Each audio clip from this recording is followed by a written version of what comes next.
Okay na yan. Hindi tayo makit dito. Eh, ba't may tae? Ay, tae nga. Ipot nga iyan. Ano ba? Ano ba yan? Tingin mo, May?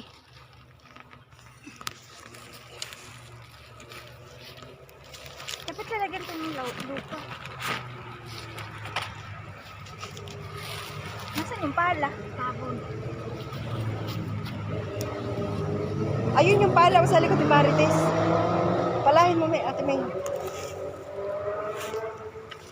Ito ba yung matatangkad na kalamansi? Hindi. Pandak lang ito. Wow, sakit mo magsalita, ha? Boys, halaman na sinabi ko hindi tao. Grabe ka naman, bata ka. Palibasang pandak, ha? Sasabihin naman ni May magkakaapo pa kayo. Maiiksi tuloy ang paa ni Matmat. Naalala ko kahapon yung sabi ni May. Ito ng kaila. Hindi dala po.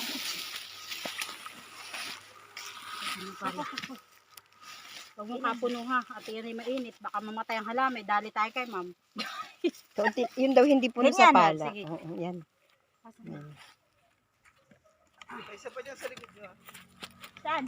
Tatanggalin daw yung plastic. Yes. Yes, alam boss. ko yan. Yes, sir.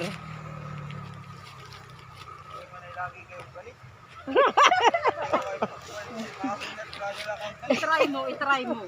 Sabi, may hulit, wala, galit. O, sige, Meng. Tirahi. Huwag mo na utusan si ang gulot mo. Bebe. Kamay. Sumasampalataya kang dadami ang iyong bunga. Kaya yung kamay ko mapapala pa.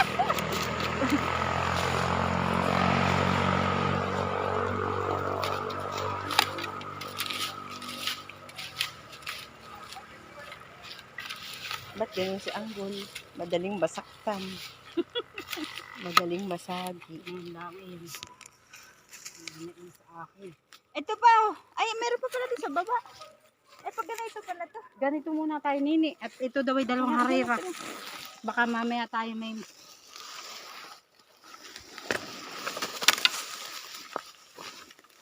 Ipot ng... Matulog na ito. Akala mo hindi mga lalaki.